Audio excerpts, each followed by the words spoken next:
여러분, 산다는 것이 얼마나 어려운지, 어릴 때는 그냥 재미있기만 했었지요. 그런데 산다는 것은 정말 쉽지가 않은 것 같습니다. 삶의 무게는 정말 무겁고 무겁습니다. 산다는 것의 그 기막힌 무게는 때론 감당이 안 될 때도 있습니다. 에이, 그만둘까? 그래서 참 삶이란 것은 무거운 것이로구나라는 생각을 하게 되었습니다. 오늘 말씀을 통해서 왜 삶이 이다지도 무겁게 느껴지는지, 그래서 나는 이제 어떻게 해야 하는지에 관하여 살펴보고자 합니다. 모쪼록 말씀 가운데 삶에 대해서 한번 다시 생각해보고 어떻게 해야 되는지 깨닫게 되는 귀한 시간 될 수 있기를 주님의 이름으로 축원합니다. 오늘 본문에 보시면 삶이 참 바쁘구나라는 생각들을 하게 됩니다. 오늘 6장 30절부터 읽었죠? 주께서 제자들을 향해 어느 날 말씀하십니다. 한적한 곳에 가서 잠깐 좀 쉬어라, 이렇게 말씀하십니다. 예수님께서 제자들에게 쉼을 가지라고 말씀하셨습니다. 좀 조용한 데 가서 좀 잠깐이라도 쉬어라, 이렇게 말씀하셨습니다. 예수님께서 제자들에게 그렇게 말씀하셨던 것은 오늘 본문에 있는 31절 중반절에 이는 왜냐하면 오고 가는 사람이 많아 음식 먹을 겨를도 없음이라. 얼마나 바빴던지 음식 먹을 시간도 없었다. 할 일이 너무 많았기 때문에 그렇습니다. 삶이 너무 바빴기 때문에 그렇습니다. 우리의 삶이 이렇습니다. 바빠서 음식 먹을 겨를도 없습니다. 시편 기자는 시편 127편 2절에서 너희가 일찍이 일어나고 늦게 누우며 수고의 떡을 먹는다고 표현하고 있습니다. 먹고 살기 쉽지 않습니다. 아침에 일찍 일어나고 늦게까지 일하고 그리고 수고하면서 그 수고의 대가로 얻는 떡을 먹고 살아가는 인생입니다. 시편 39편 6절에도 진실로 각 사람은 그림자같이 다니고 헛된 일로 소란하며 재물을 쌓는다고 표현하고 있습니다. 삶은 정말 바쁩니다. 삶이 참 바쁩니다. 쉴 여유가 없습니다. 밥 먹을 겨를도 없습니다. 얼마나 바쁜지요. 빨리 이런 말 참 많이 하죠. 우리나라만 그런 게 아니에요. 허리업 허리가 빠지도록 바쁘죠. 그렇게 바쁜 인생을 살아갑니다. 이처럼 산다는 것은 정말 쉽지가 않습니다. 삶이 참 무겁습니다. 살아간다는 것 자체가 시간과의 싸움이기 때문에 그렇습니다. 시간과의 문제가 그래서 늘 발생됩니다. 할 일은 많고 그것을 해낼 시간은 상대적으로 적습니다. 그래서 늘 시간이 부족합니다. 그래서 사람은 누구나 시간의 압력에 늘 마음이 쫓기고 바쁘게 살아갑니다. 그래서 삶은 참 무겁게 느껴집니다. 참 삶이 무겁다, 이렇게. 제자들은 그렇게 바쁘게 지내며 음식 먹을 겨를도 없었습니다. 주님은 한적한 곳에 가서 잠깐 좀 쉬어라, 이렇게 말씀하셨습니다. 삶은 참 바쁘고 또 삶은 참 어렵습니다. 산다는 것이 어렵습니다. 왜냐하면 늘 먹고 사는 것을 걱정해야 되기 때문에 그렇습니다. 사람은 늘 시간에 쫓기기가 쉽습니다. 바쁩니다. 참 바쁩니다. 그런데 어떤 사람들은 시간에 여유가 있는 사람들도 있습니다. 저는 시간에 여유가 참 많습니다. 시간이 많습니다. 그러나 특별한 사람들을 제외해 놓고 시간이 많다는 것은 상대적으로 바쁘게 열심히 살지 않았다는 것이 아닐까 생각할 수 있습니다. 그러므로 열심히 최선을 다해서 살지 않은 사람에게는 먹는 것이 부족할 확률이 매우 높습니다. 삶은 늘 먹고 사는 것을 걱정해야 합니다. 본문에도 써 있잖아요. 먹을 것이 없어서 어떻게 하면 좋을지. 그런 걱정이 오늘 본문에 나와 있습니다. 시간은 있는데 시간이 많으니까 먹을 것이 없었습니다. 여러분, 이솝 우화에 개미와 배짱이 얘기가 있죠. 찾아보았더니 배짱이가 아니라 매미였는데 번역이 잘못됐다, 이런 말도 있던데 아무튼 우리는 배짱이로 알고 있습니다. 개미는 겨울을 준비하고 열심히 준비하죠. 음식을 모으고. 배짱이는 여름에 신나게 놉니다. 음악하고 바이올린 켜고 노래 부르고 신나게 놉니다. 겨울이 왔을 때 배짱이는 먹을 게 없었고 개미에게 구걸을 청하는 그런 장면이죠. 이솝우화 얘기를 보다가 나라마다 이솝우화의 여러 가지 내용이 있더군요. 재미있어서 제가 여러분한테 알려드리고 싶었어요. 쿠바 편. 쿠바는 이 쿠바가 좀 낭만이 있는 곳이잖아요. 근데 쿠바 사람들은 개미와 배짱이 얘기를 이렇게 했답니다. 개미 열심히 일하고 배짱이는 겨울에 먹을 것이 없어서 개미에게 찾아갔더랍니다. 먹을 것 좀 달라고. 개미가 니는 뭐 했는데? 여름에 뭐 했어? 그랬더니 배짱이가 내가 열심히 노래를 불러서 너희들이 즐겁게 일했잖아. 그래서 너희들 열심히 일하라고 내가 옆에서 열심히 노래 불러줬던 거지. 그 얘기를 듣자 개미들이 그렇구나 하고 배짱이랑 같이 함께 겨울을 즐겁게 보냈다는군요. 그게 쿠바 편입니다. 일본은요, 일본 편도 있던데요. 일본은 개미가 배짱이가 먹을 것이 없어서 개미에게 막 가서 문 좀 열어달라고, 먹을 것 좀 달라고 막 그렇게 문을 두드렸답니다. 근데 문을 열어주지를 않는 거예요. 한참을 두드리다가 혹시 겁이 나서 문을 부시고 들어갔더니 글쎄 개미가 과로사로 죽었대요. 그게 일본 사람들 얘기고 또 있더라고요. 그 다음은 어느 나라더라?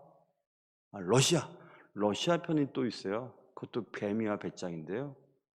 배짱이가 개미 동무 조금 먹을 걸 좀 주시오. 개미가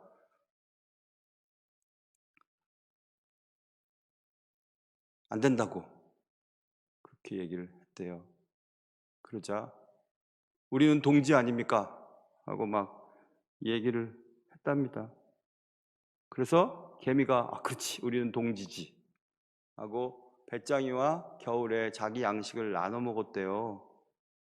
나눠 먹으니까 음식이 부족해서 봄이 되자 둘 다 굶어 죽었답니다. 그게 러시아 편이래요. 미국 편도 있어요. 여러분 되게 재밌죠? 오늘처럼 이렇게 한 분도 안 좋은 거는 처음이네요. 미국 편도 있어요. 미국 편은요.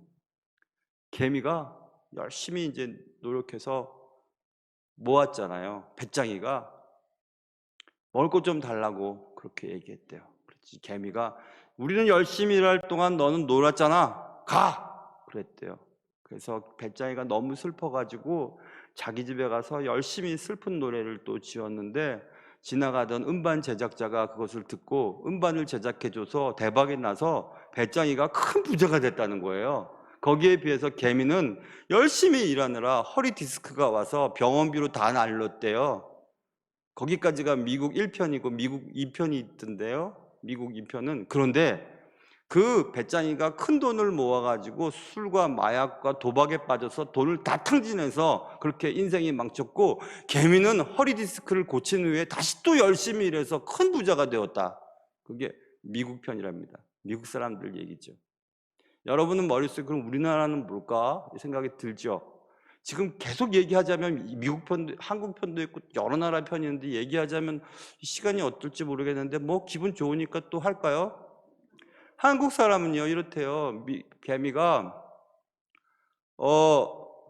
열심히 일했더니 배짱이가 추운 겨울에 좀 이렇게 먹을 거 달라고 했는데 이상하게 자존심이 상했는지 배짱이가 찾아오지 않더라는 겁니다. 그래서 개미가 걱정이 돼가지고 먹을 걸 싸가지고 배짱이한테 간 거예요. 우리나라 사람 그렇잖아요. 배짱이한테 막 문을 두드렸는데 문을 열어주지 않았어요. 일본은 과로사로 죽었다 그랬잖아요. 그래서 그냥 겁이 나가지고 또 문을 따고 들어갔더니 배짱이가 스키장에 갔대요. 우리나라 있는 놈은 있고 없는 놈은 없다. 뭐 그런 얘기도 있고.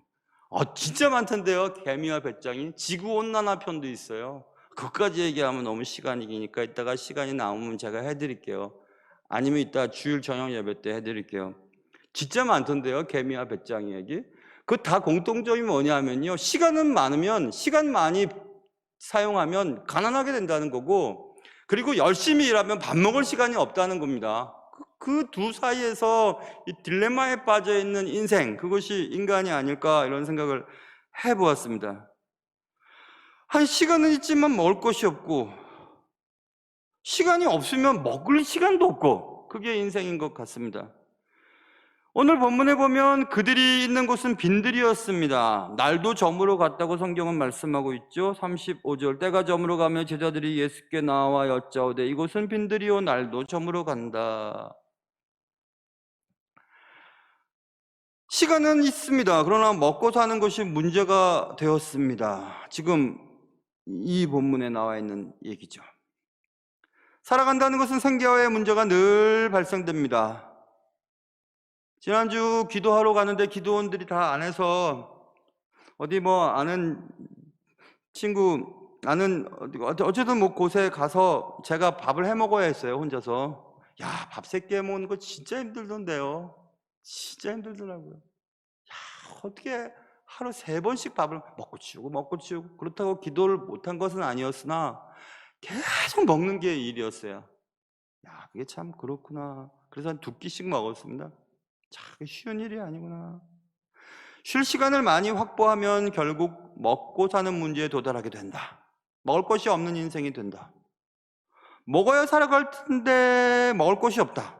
그래서 삶은 참 무겁게 느껴집니다. 야, 바쁘고 바쁘다. 힘들고 힘들다. 그게 삶입니다. 그래서 삶이 참 무겁습니다.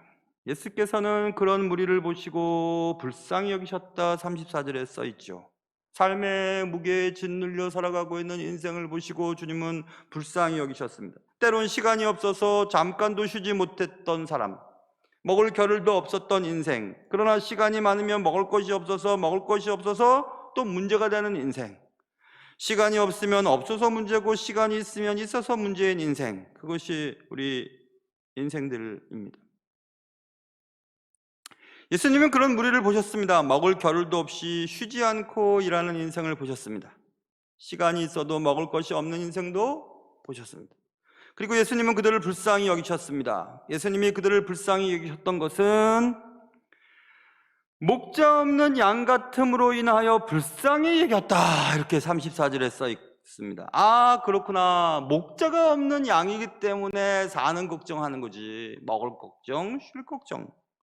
목자가 있는 양은 걱정이 안 됩니다. 쉴 만한 장소로 인도하고 먹을 거 줄 테니까 걱정이 안 되지. 그래서 예수님은 삶의 무게에 짓눌려 있는 인생들을 보고 그들이 그렇게 살아가는 것은 그들에게 참된 목자가 없기 때문이라 이렇게 말씀했습니다. 그래서 목자 없는 양은 방향 없이 떠돌아다니고 목자 없는 양은 외부의 위협에 노출되고 목자 없는 양에게는 한순간도 쉼이 없습니다.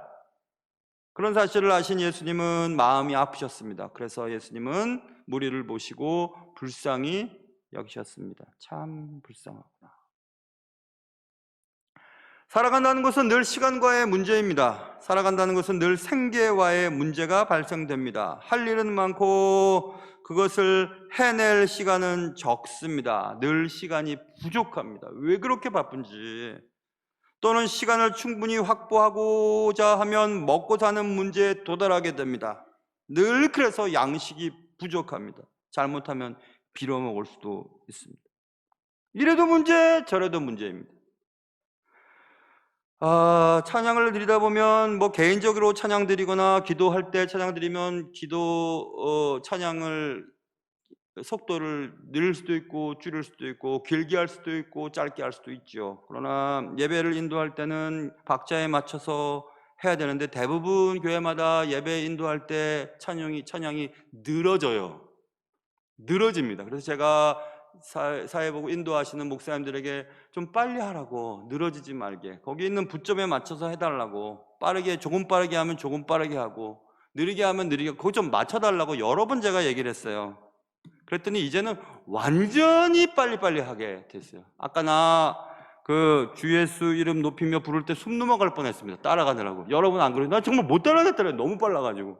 이거는 빨리 감기 하는 것 같았어요. 막 그러니까 너무 빨리 하지 마세요라고 얘기하면 이래도 문제, 저래도 문제. 우리 목사님은 아주 까칠해 그냥.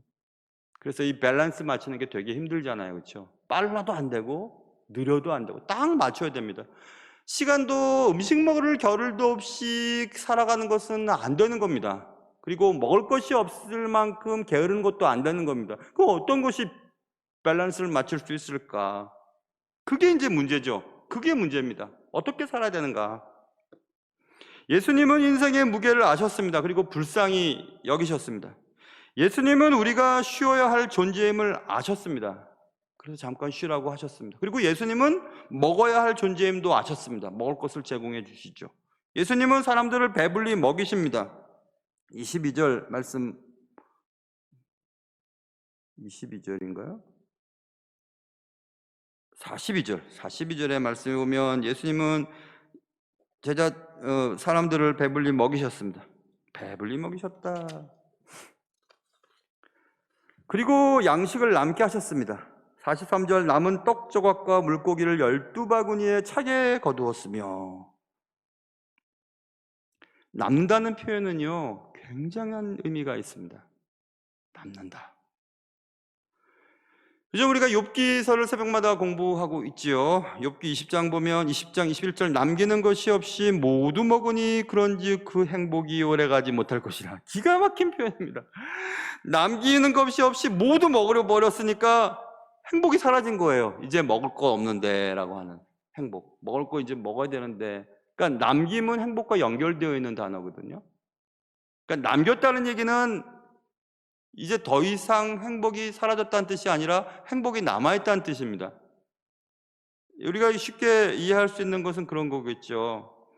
뭐 저처럼 또 여기 있는 대부분의 분들은 매달 생계비 가지고 살아가잖아요. 매달 그거 갖고 살아갑니다. 매달. 그거 사라지면 행복하지 않아요. 살아갈 수가 없으니까. 그런데 어떤 때 약간 여유분이 통장에 남아있거나 내가 여유있게 쓸 돈이 있을 때는 기분이 되게 좋거든요. 야, 요만큼 남았구나 하고 행복. 그래서 남는 것은 행복을 말하는 거예요. 그래서 다 배불리 먹었으면 만족해요. 그리고 또 행복해요. 남아있으니까. 예수님은 그렇게 하시는 분이세요.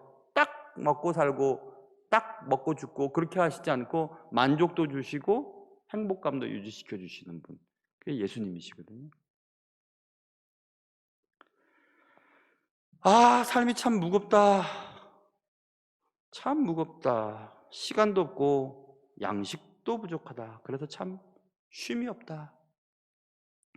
우리를 이끌어주고 쉬게 해줄 목자가 없기 때문이라고 예수님은 말씀하셨습니다. 그리고 예수님은 우리를 불쌍히 여기셨습니다. 야, 저 인생 끌어주고 쉬게 해주고 먹게 해주는 하나님 만나면 될 텐데. 하나님 만나면 될 텐데. 그래서 예수님 불쌍히 여기셨습니다. 그래서 예수님은 우리의 무거운 삶의 짐을 맡아주시기로 작정하시게 됩니다. 그래서 주님이 말씀하시는 것입니다. 마태복음 11장 28절, 수고하고 무거운 짐진 자들아 다 내게로 와라.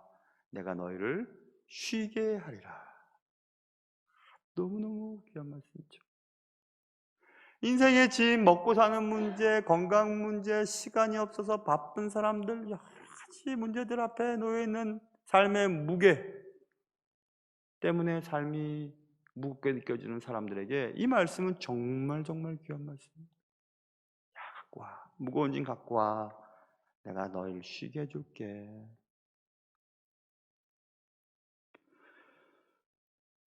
그리고 예수님이 우리의 목자가 되어주셨습니다. 시편 23편 1절 2절 여호와는 나의 목자시니 내게 부족함이 없으리로다.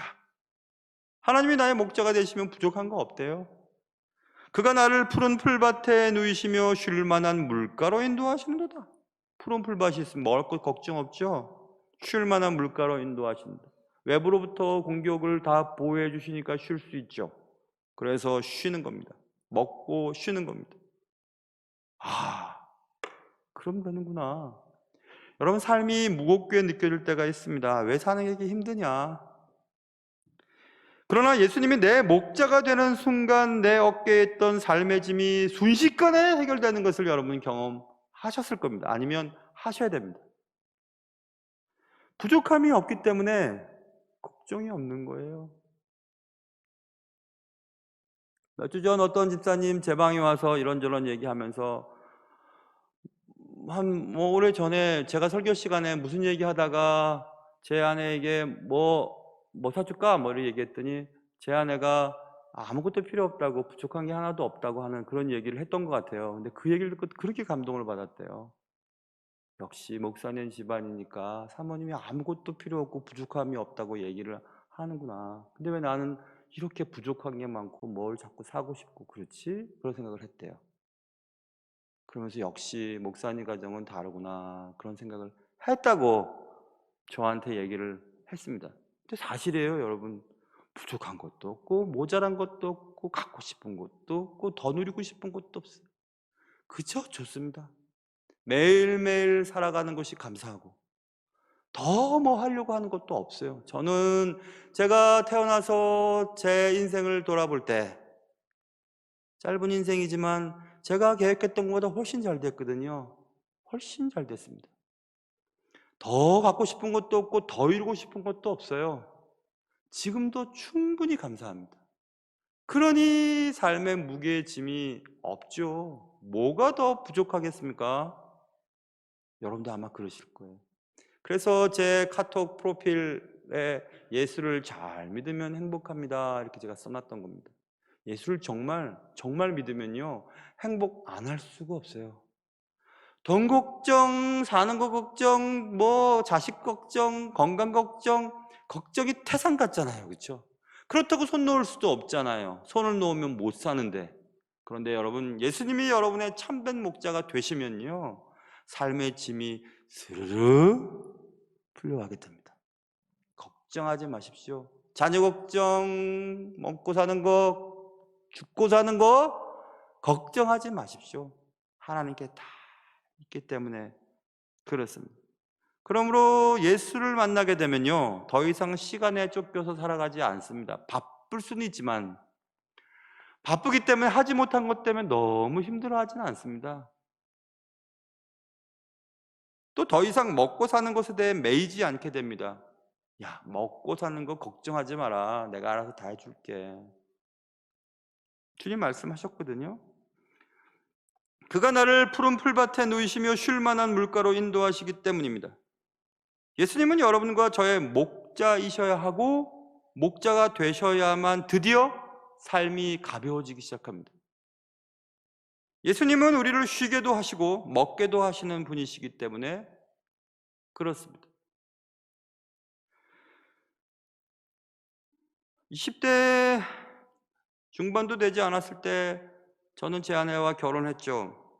행복하게 해주겠노라고 떵떵거리면서 결혼했죠. 아무것도 가진 게 없었으나 그러나 자신 있었어요. 하나님 우리 결혼 축복하실 것이라고. 잘 살았죠, 은행 다니면서도. 그런데 이제 신학하면서 방 한 칸에 살던 적이 있었습니다. 방 한 칸에. 화장실 문이 닫히지 않아서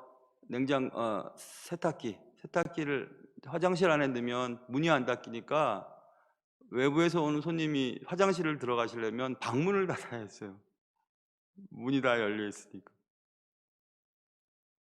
청년들이 막 집에 오는 걸 좋아하는 청년들은 신발 놔둘 데가 없어서 막 신문지 겹겹이 막 신발 놓고 문도 안 닫히는 곳에서 막 그랬습니다. 거기 세 식구가 살았죠. 그러다가 방 2칸짜리로 이사할 수 있는 시간이 있었습니다. 방 한 칸에서 방 2칸으로 간다는 건 대단히 기쁜 일이거든요. 방 2칸으로 이사 가는 날 제 아내가 눈이 벌겋게 돼가지고 왔어요. 이삿짐 막 나르려고 하고 있는데 막 책 싸고 그리고 이제 빨리 마치고 저는 또 학교 공부하러 가야 되니까 막 정리한 눈이 막 벌겋게 갖고 왔어요. 아니 부동산 가서 중개료 주고 오는데 왜 눈이 저렇게 벌겋을까?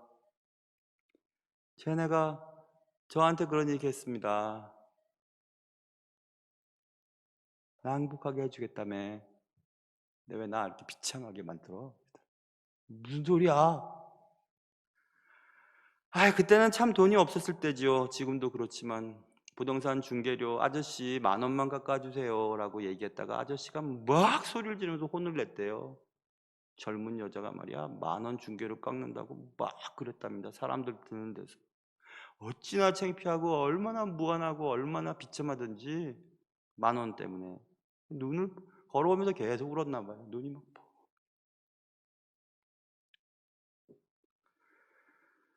이사 가는 날은 밥 못 먹잖아요. 그래서 저도 그때 막 껌을 씹으면서 밥을 먹었었는데 껌을 그 소리를 들으니까 마음이 아픈 거예요. 그래서 껌을 더 씹었습니다. 막 그냥 너무 껌을 막 씹었어요. 기분이 그냥 그랬어요. 아무 소리 못 했습니다.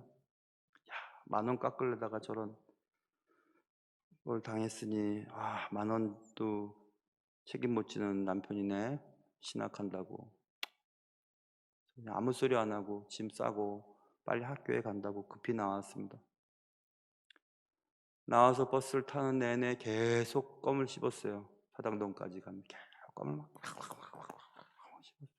그때 신대원 3학년은 사당동에서 공부를 했거든요. 지금은 3학년도 양재에서 공부하지만 그 사당동까지 가는데 계속 껌을 씹었습니다. 이렇게 이제 앞으로도 계속 살아야 될 텐데 어떡하지? 총신 정문에 내렸습니다. 길을 건넜고 거기를 이렇게 올라가는, 총신이 이렇게 올라가는 길이거든요. 이렇게 올라가. 학교 방송국에서 찬양이 나왔어요. 몇 개의 찬양이 나왔는데 그 중에 하나는 여호와는 나의 목자시니 내게 부족함이 없으리로다. 그 찬양을 듣는데요. 그치? 하나님이 내 목자인데 뭐가 부족해? 여호와는 나의 목자시니 내게 부족함이 없으리로다. 그가 나를 푸른 초장에 쉬게 하시고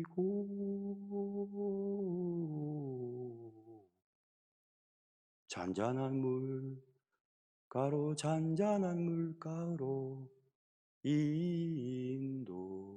인도하시도다. 그게 교정에 이렇게 울려 펴지는데요. 갑자기 씹던 껌이요 맛이 없어지는 거 있죠. 그래서 그냥 껌을 뱉다가 그냥 발로 뻑 찼습니다. 껌이 저렇게 날아가면서요 제 마음속에 다시 기쁨이 찾아왔어요. 그래, 까짓것 사는 거 힘들어도 주님이 나의 목자 되신다고 했으니까 앞으로 내 삶 부족함 없을 거야.